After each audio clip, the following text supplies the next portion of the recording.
रहमा, बहुत बहुत शुक्रिया आपका कि आपने एक अहम मौजू पर मुझे बोलने का मौका इनायत फरमाया। और बड़े अफसोस की बात है कि बड़ी धूमधाम से हुकूमत की तरफ से इस बात को रखा गया, मगर 30 से ज़्यादा MP यहाँ पर मौजूद नहीं हैं। मैडम, पहले तो मैं वज़ीर आज़म की इस बात की मजम्मत करता हूँ और उनको बताना चाहूँगा कि जिना के बारे में उन्होंने जो कहा था, हम तो जिना के सख्त मुखालिफ है, इसलिए भारत को अपना वतन माने, मगर 42 में आपके प्यारे वीर और जिना की पार्टी ने नॉर्थ वेस्ट फ्रंटियर, सिंध और बंगाल में मिलकर हुकूमत चलाई और उस हुकूमत ने 1.5 लाख हिंदू और मुसलमानों को अंग्रेजों की फौज में शामिल कराया ताकि वो लड़े। तो किसी शायर ने अच्छा कहा था वजीर आजम के बारे में कि फरेब देकर जमाने को पारसा ना बनिए, इन्हें कहो कि वो बंदा बने खुदा ना बने, अमीर शहर यही चाहता या हजरत कि हमारी चीख गले में रहे सदा ना बने। दूसरी बात मैडम, हमारे वजीर दिफा जनाब राजनाथ सिंह साहब ने बड़ा ही अजीब व गरीब और तकलीफ दे बात कही उम्मुल मोमिनीन के बारे में और उम्मुल किताब के बारे में। उम्मुल मोमिनीन उनको कहते हैं जो हमारे प्रॉफिट मोहम्मद सल्लल्लाहु अलैहि वसल्लम की वाइफ हैं। वो हम तमाम मुसलमानों की माँ, हम उनको तस्वुर करते हैं, मगर हम उनकी इबादत नहीं करते। हम अपनी माँ की इबादत नहीं करते। उम्मुल किताब कुरान है, हम कुरान की इबादत नहीं करते। कुरान अल्लाह का भिजा हुआ कलाम है। तो उसके बारे में शायर ने अच्छा कहा कि खबर नहीं जिन्हें अपने दीन व मजहब की, हमें वो दीन का मतलब सिखाने निकले हैं। अहम बात यह है कि मैडम, हमारे मुल्क का आइन का इस लफ्ज से आगाज होता है वी द पीपल। इसका आगाज भारत माता के नाम से नहीं होता है। हमारे संविधान का जो प्रियम्बल है वो क्या कहता है? Liberty of thought, expression, belief, faith and worship. अगर दस्तूर का ये पहला सफा ये बात करता है तो फिर कैसे किसी शहरी को किसी खुदा, देवी, देवता की इबादत करने पर या सजदा करने पर मजबूर किया जा सकता है? आप ही की पार्टी से आज की जो बातें हुई है इसी कब हो रही हैं। हमारे कॉन्स्टिट्यूंट असेंबली में मैडम एक मोहतरमा थी रोहिणी कुमार चौधरी ने एक तजवीज दी थी कि प्रियम्बल में किसी देवी के नाम से शुरू हो। उन्होंने खास तौर से वंदे मातरम का जिक्र किया, मगर उसको कबूल नहीं किया गया। फिर केवी कामत साहब ने एक तजवीज दी कि इट्स सिटीजन्स को बदलकर हर सिटीजन्स किया जाए और खुदा के नाम से शुरू किया जाए। वो तरमीम को मुस्तरद कर दिया गया। हमारे संविधान का उसूल यह है कि भारत क्या है, उसकी अवाम है, अवामी कानून की मुसन्निफ है, अवाम मर्जी से की मर्जी से सबसे बालातर है, अवामी हाकिम है। मुल्क किसी खुदा, देवी, देवता, मजहबी इलामत के नाम से नहीं चलता, ना मुल्क किसी एक मजहब की मिल्कियत है। इसीलिए बाबा साहब अम्बेडकर ने क्या कहा था? उन्होंने मदर इंडिया के नजरिए को मुस्तरद किया। बाबा साहब ने एक नई इस्तिलाह वजह कर दी और कहा कि भैक्षित भारत, ये बाबा साहब अम्बेडकर ने कहा। अब मैडम, अगर मजहबी आजादी इस आइन का बुनियादी उसूल है तो सवाल यह पैदा होता है कि उस वक्त हमारे जो कॉन्स्टिट्यूंट असेंबली के प्रेसिडेंट थे जनाब राजेंद्र प्रसाद साहब ने किस बुनियाद पर वंदे मातरम को कौमी तराना करार दिया? ना तो कोई सेक्यूर रेजोल्यूशन है इसके बारे में। मैडम, मैं आपको बताना चाहूंगा कि जुडिशरी क्या कहती है। बीजू इमैनुअल केस है 1986 का, जिसमें जिहोवा विटनेस ने कहा कि मैं नेशनल एंथम के वक्त खड़े रहूंगी, पढ़ूंगी नहीं। सुप्रीम कोर्ट ने कहा कि उसने कोई गुनाह नहीं किया। वहीं एक 2017 का केस है अश्विनी उपाध्याय का केस सुप्रीम कोर्ट का, उन्हें कहा गाइडलाइंस दिए जाएं वंदे मातरम पर, सुप्रीम कोर्ट ने नहीं कह दिया। फिर आप आ जाइए madam, prevention of insult act national 1971, इसमें नेशनल सॉन्ग नहीं है, सिर्फ नेशनल एम्बलम और आपका नेशनल एंथम है। फिर आप आ जाइए 40th अमेंडमेंट आर्टिकल 51 है, 76 में पास हुआ, उसमें भी इसका कोई जिक्र नहीं है। मैडम, मैं आपके सामने बताना चाहूंगा कि हमारा भारत एक इसका मजमुआ क्या है। इसमें हिंदू है, मुसलमान है, सिख है, ईसाई है, जैन है, एथिस्ट है, मेहनतकश है, किसान, गरीब, मजलूम और दलित है। मगर अगर जो तकारीर आज हमने यहां पर सुनी और बाहर जो सुनते हैं, अगर भारत को देवी कहने और उसके आगे सजदा करने, तो दरअसल कौम परस्ती को, वतन से मोहब्बत को मजहब में तब्दील कर रहे। और फिर यहां पर बोल रहे कि अगर भारत में रहना है तो वंदे मातरम गाना पड़ेगा। भाई, ये तो संविधान के खिलाफ है, सुप्रीम कोर्ट के जजमेंट के खिलाफ है। अगर वंदे मातरम मैडम कौमियत का मियार है तो फिर सवाल यह है कि हसरत मोहानी की कौमियत क्या थी जिसने इनकलाब जिंदाबाद का नारा दिया? अगर यूसुफ मेहरली ने quit India, Simon go back का नारा दिया तो उसकी कौमियत क्या थी? अगर हैदराबाद से मौलवी अलाउद्दीन जो मक्का मस्जिद का पहला मुजरिम है काला पानी में, और तुरेबाज खान जो मारकर लाश को लटका दिया गया था हैदराबाद में 8 दिन तक, उसकी कौमियत क्या थी?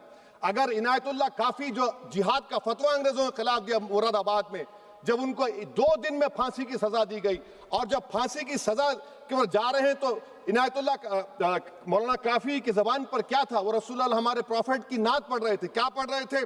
कोई गुल बाकी रहेगा ना चमन रह जाएगा, पर रसूलुल्लाह का दीन हसन रह जाएगा। तो उनकी कौमियत क्या थी? माल्टा की जेल में महमूदुल हसन, हुसैन अहमद मदनी 6 महीने माल्टा की जेल की ग्राउंड में पड़े रहे, उनकी कौमियत क्या थी? अल्लामा फजल खैराबादी का वो सेल काला पानी का पुकार पुकार कर इनसे पूछ रहा है, जो वहीं पर मर गए, खबर वहां पर है, बताओ मेरी कौमियत क्या थी? मैडम, मैं एक मुसलमान हूं, मैं इस्लाम को मानने वाला बावकार इंसान हूं, और मेरे मजहब की बुनियादी तालीम तौहीद है, ला इलाहा इल्लल्लाह, नहीं है कोई खुदा सिवा अल्लाह के। और कुरान में अल्लाह क्या बोल रहा? इय्याका नाबुदु इय्याका नस्तईन, तुम मेरी इबादत करो, मुझे मानो। मुझे कहां से मिल रहा? आर्टिकल 25 से मिल रहा है। मुझे कहां से मिल रहा है? Liberty of thought, expression, belief, faith and worship से मिल रहा है। तो इसको जोड़ना ये बहुत ही खतरनाक होगा। और हमारे प्रॉफेट मोहम्मद सल्लल्लाहु अलैहि वसल्लम जब मदीने को गए तो उन्होंने उस वतन के लिए दुआ की, कहा कि अल्लाह मदीने की मोहब्बत हमारे दिलों में और इजाफा कर दे, मक्के से ज्यादा कर दे। तो ये इस्लाम, मुसलमान होना, हमारे ईमान में मुल्क की मोहब्बत बीच में नहीं आती, और मुल्क से मोहब्बत है और रहेगी हमेशा, क्योंकि ये अजीम कुर्बानियां यहां पर शामिल है जिन्होंने जंग आजादी में हिस्सा नहीं लिया। आज अगर वो वतन की मोहब्बत का दर्ज देंगे तो बड़ा गलत होगा। मैडम, मैं आपके सामने एक चीज पढ़ूंगा। 1937 रविंद्रनाथ टैगोर ने लेटर लिखा सुभाष चंद्र बोस को, मैं सिर्फ किसी ने नहीं पढ़ा ये। क्या कहा टैगोर साहब ने? But parliament is a place of union for all religious groups and there the song cannot be appropriate. When Bengali Muslims show sign of stubborn fanatism, we regard it intolerable. When we too copy them and make unreasonable demands, it will be self-defeating. ये मैं इसको ले करूंगा madam, आप देख लीजिए। फिर दूसरी तरफ मैडम आप आ जाइए, मैं यहाँ पर बैठकर, हाँ, जितने तकारीर यहाँ पर हुए सब जनगण मन पर तनकीद किए, तो मैडम मुझे ये कहना पड़ेगा कि जनगण मन पर आप लोग इतनी तकलीफ क्यों उठा रहे हैं? आखिर इतनी तकलीफ क्यों है? तो मैं जब जाकर देखा तो मुझे 28 दिसंबर का ऑर्गेनाइजर मैगजीन का आर्टिकल मिला, जिसमें ऑर्गेनाइजर लिखता है कि what is the moral sanction behind government choice of Jana Gana Mana, except that it can be made an item of entertainment at the sumptuous parties thrown by government officials. आप बताइए, इसका बोलेंगे आप? और फिर उसके काइंड कैसा करते हैं? It will mean we can not love our motherhood. Madam please, it will mean that Vande Mataram is buried alive with the word Jangan Mana on the tombstone, for the tomb will also be of Jangan Mana of the will of the people. इस पर आप क्या बोलेंगे? Madam, मैं आपको ये बताना चाह रहा हूं कि वतन की मोहब्बत हमारे लिए बहुत अहम है, मगर ये बताइए हमको कि अभी मैडम यहाँ पर आनंद मठ के बारे में बहुत कुछ कहा गया। मैं सिर्फ 2 मिसालें आपको देता हूं। आनंद मठ के पेज नंबर 70 और 80 को पढ़ लीजिए। इसके बाद सनातन जहां मुसलमानों के घर पाते थे, इन्हें आग लगा देते थे। आप पेज नंबर 98 पढ़िए, हमें सिर्फ इन मुसलमानों को जड़ से खत्म करना है क्योंकि खुदा के दुश्मन बन चुके हैं। फिर आप पेज नंबर 115-16 दीजिए, फिर मुख्तलिफ इलाकों में मुसलमानों को सदा देने के लिए भेजे जाते, जहां मुसलमान आबादी नजर आती जला दिया जाता।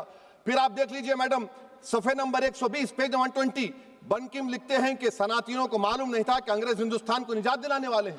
ये आप क्यों कर रहे हैं? अब आप मैडम, मैं आपको पेपर्स दे कर दूंगा। मैडम, भारत में हमारी आजादी इसलिए आई और बरकरार रही कि हमने मुल्क और मजहब को एक चीज नहीं बनाया। हमने ऐलान किया कि हमारी मुल्क मुख्तलिफ तबकात मज़ाहिब पर मुश्तमिल है, हमारे मुश्तरका तकदीर हमारी कौमियत का सरचश्मा है, यह खास जबान सखावत मजहब नहीं है। अगर वंदे मातरम का मतन कौम और मजहब को एक बना देता है, अगर हम इसे टेस्ट बनाते हैं वफादारी का, तो फिर मान लीजिए कि यह गांधी, अंबेडकर, टैगोर, बोस और लाखों आजादी के सिपाहियों की सोच को छोड़कर गोडसे की सोच की हिंदू कौमी परस्ताना, मैडम खत्म कर रहा हूं, हिंदू कौम परस्ताना को अख्तियार करेंगे। मुझे वतन से बेइंतहा मोहब्बत है मैडम, और इंशाल्लाह हमेशा रहेगी, मगर बावजूद इसके कि मेरी मस्जिद, मेरी इबादत गाह, मेरे कपड़े, मेरे कारोबार पर हमले होते, मगर मैं फिर भी कहता हूं कि वतन मेरा, हर वतन को हम छोड़कर नहीं जाएंगे। मगर हुब्बुल वतनी का क्या मुतालबा है? हुब्बुल वतनी ये कहता है कि वतन से मोहब्बत है तो जुल्म को खत्म करो, गरीबी को खत्म करो, बेरोजगारी को खत्म करो, जबर का खात्मा करो, अमन का गहवारा बनाओ, पाकिस्तान की दहशतगर्दी को खत्म करो, एक्सप्लॉयटेशन को रोको, शरारत को रोको, मुल्क के खिलाफ की जाने वाली साजिश खत्म करो। मैडम, भारत एक चमन है जहां पर हर फूल को खिलना चाहिए। और अगर कोई इस फूल का अगर पूरे फूल खिलेंगे तो उसकी खुशबू से ये वतन मुअत्तर होगा, मगर अगर इस चमन का माली ये कहेगा कि एक ही फूल खिलेगा, तो मैं जिम्मेदारी के साथ कह रहा हूं, अगर एक ही फूल खिलेगा तो वो सहरा बन जाएगा और माली माली नहीं रहेगा, वो जल्लाद कहलाएगा। तो इसीलिए मैडम हम उम्मीद करते हैं कि हुकूमत इस पर जोर जबर ना करे। मेरा राइट है, यकीनन मैं जानता हूं कि आजादी के लड़ाई में वंदे मातरम का नारा था, मगर अगर आप इसको जबर करेंगे तो ये संविधान के खिलाफ है। वफादारी का सर्टिफिकेट हमसे मत लीजिए मैडम, खत्म कर रहा हूं। वफादारी का सर्टिफिकेट हमसे मत लीजिए। आपके बुजुर्गों के कोई एक किताब में लिख के क्या लिखा है बता दीजिए, कहां पर क्या लिखा हुआ है। तो मैडम मैं इस शेर पर अपनी बात को खत्म कर रहा हूं मैडम, मैं इस शेर पर अपनी बात को खत्म कर रहा हूं मैडम, मैं अपनी बात को खत्म कर देता हूं मैडम, क्योंकि आप बहुत जल्दी में हैं। कि भारत जिंदाबाद, हिंदू मुसलमान जिंदाबाद, दलित जिंदाबाद, ईसाई जिंदाबाद, आदिवासी जिंदाबाद, जो किसी खुदा को नहीं मानते वो भी जिंदाबाद, और मैडम सब पिछड़ा सब आ गया इसमें। तो हम उम्मीद करते कि इस रूह को आप समझेंगे अगर आप सिर्फ अपनी आइडियोलॉजी को लेकर चलेंगे। और आखिर में मैडम, जनाब बंकिम चंद्रा साहब के बारे में मैं आपके सामने डॉक्यूमेंट लेकर रहा हूं कि उन्होंने बीए का एग्जाम पास नहीं किया था, 7 मार्क्स से फेल हो गए थे, ये भी रख रहा हूं। तो आप जिसको लिटरेरी जायंट बता रहे ये नहीं है। बहुत बहुत शुक्रिया। धन्यवाद सभापति महोदया। मैं इस सदन का ध्यान बैरिस्टर असाउद्दीन ओवैसी, इनका इस पर क्या कहना था? आप सबने सुना कि उन्होंने वजह बताई किस वजह से वंदे मातरम वो नहीं गा सकते, क्या इसके पीछे की क्या रीजंस हैं, उन्होंने अपने रीजंस सामने रखे हैं। और इस पर आपकी क्या राय है, हमें कमेंट कर ज़रूर बताइएगा।